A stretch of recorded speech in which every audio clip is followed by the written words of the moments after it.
So you just got yourself a resin printer and a wash and cure station, and you're about to hit print.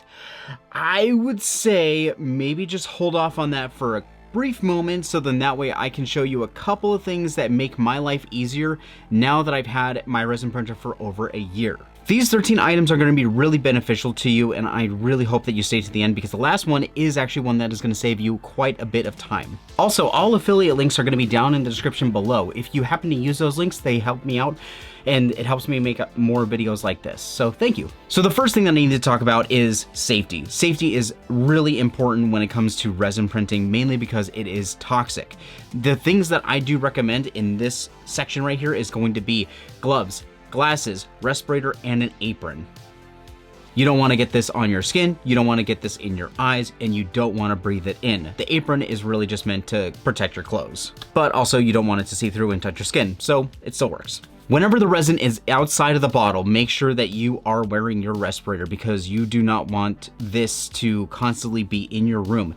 I have a small space. So number 2 is going to be air filtration and also special filters.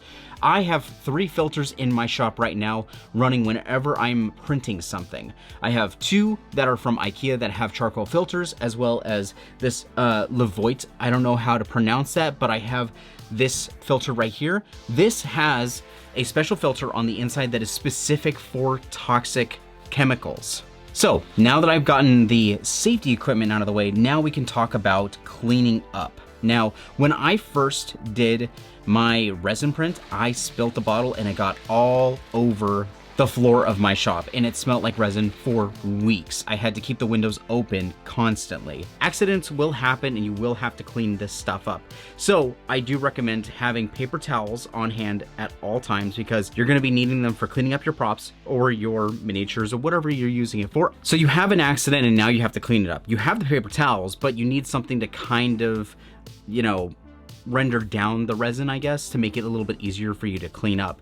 And that's when I recommend alcohol bottles. And no, not these kind of alcohol bottles. I know I have a problem with collecting. But no, I'm talking about this kind of alcohol bottle, a spray bottle with alcohol in it. Because if you're able to spray this down, this kind of makes the resin a little bit more watery and it's easily able to be soaked up by the paper towel. Also, using the spray bottles is going to be a great way to clean whatever it is that you are working with if you don't have a wash and cure station. So then you'll spray this onto your piece, you'll wipe it off and let it dry, then maybe go over it a couple more times to make sure that the outside of your print is clean. And then if you happen to get one of these big old boys right here, you can refill this whenever you get low. So you need to get the print off of the bed, and what I recommend is a metal scraper for this. This is going to be the easiest way of getting it off of that build plate, especially if you have a raft at the bottom. The plastic one though, I recommend using this for when you're cleaning up your FEP sheet, when you're getting the resin out of your vat. If you use the metal one, you could potentially puncture it and then you have to replace the FEP sheet.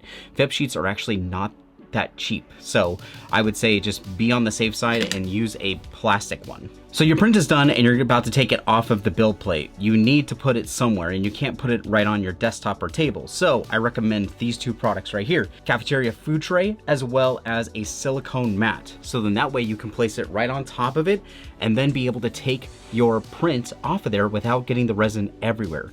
If the resin happens to get on the silicone mat, no worries, just use the alcohol spray bottle and then the paper towels to clean that up. If you do have a wash and cure station though, I do recommend a pair of metal tongs here because you're gonna need these in order to successfully take your print out of the alcohol vat. And even with gloves on, I still don't like touching the liquid that is in there because then it's on my glove and I don't want to touch anything else and I'll pretty much just have to take off those gloves immediately in order to work with the pieces again. So that's just my workflow.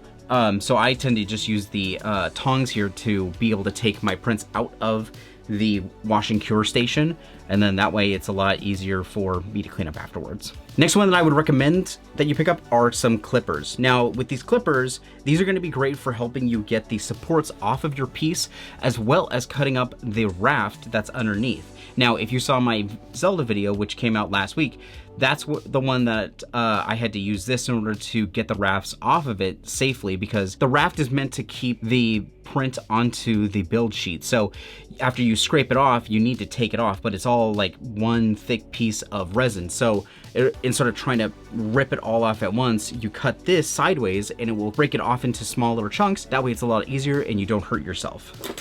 For some of the hard to reach places, I do recommend also some needle nose pliers, because sometimes I'll have to reach in order to grab some of the supports in order to twist and then yank them out of small areas, especially when I hollow my prints, because I make props and so I need them to be lightweight. And so with that, if they're hollow, there are supports on the inside. If I need to reach in and rip it out, then I'm able to do it with this.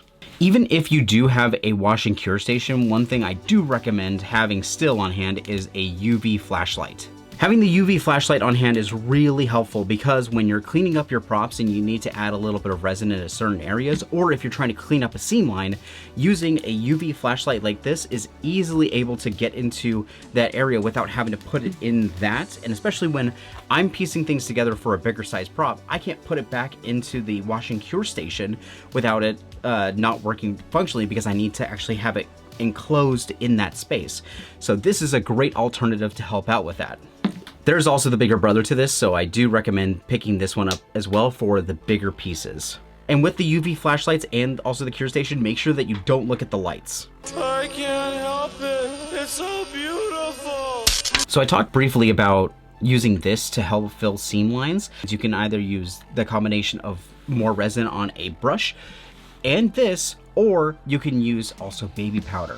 So I kind of got this idea from Punish Props because I saw him use baby powder, super glue, and make a paste in order to fill a seam line on one of his 3D printed props. So I was thinking, oh, why don't I just use the same thing here? And it worked. So you mix up some of the baby powder as well as some of the resin, you'll make a bit of a paste, you'll put it onto the seam line, you'll use the flashlight to cure it instantly, and then you have yourself pretty much a good to go area to sand and then have a free and clean seamless prop. I normally use that for like thick seam lines, like really thick. Damn, boy, he's thick. And then at the times where you need to empty out the vat into your bottle, make sure that you get yourself a pretty wide funnel. I ended up using the silicone funnel that came with the Anycubic. I think it was came with it, but it did not work for me. It folded over on itself, and then that's how I had my accident where I had the resin spill everywhere.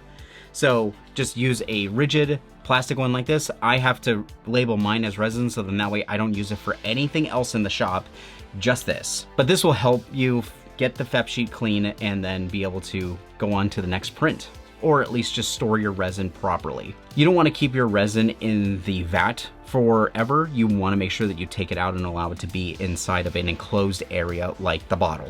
So the last thing that I have on my list is this Allen wrench bit set. Now, the reason why I have this on my list is because my resin printer from Anycubic is pretty much all Allen wrenches all over the place, but specifically the FEP sheet that's on the bottom.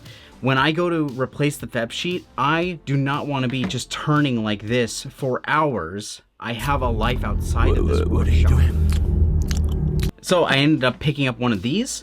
And if you were to take one of these kind of wrenches here, you'll take the bed out, you'll put this in. This will be able to help you switch out that FEP sheet really quickly. And if you even want it to go faster, you can put it into your drill. I do also recommend that you set this all the way to the lowest setting, so then that way you don't damage or over torque the FEP bed. But put this on there, oh, you are smooth sailing. But yes, this has saved me a lot of time in the shop, specifically with my resin printer, and I hope it does for you too. But that's gonna be my list for today. That's the one I would recommend that everybody get started with. Now, this is something that is not specifically for cosplayers who use resin print. This could be anybody who is using resin printers in general. I just think that they're really helpful, and I just wanted to share this information with you because nobody told me that there was this much extra that you have to get on top of getting a resin printer. So I really hope that this video helped you out, and hopefully that this will put you in the right path to make things a lot easier for you in your own shop. And so with that being said, thank you so much for checking out the channel. Thank you for liking, commenting, subscribing, and I will see you guys in the next video. Bye.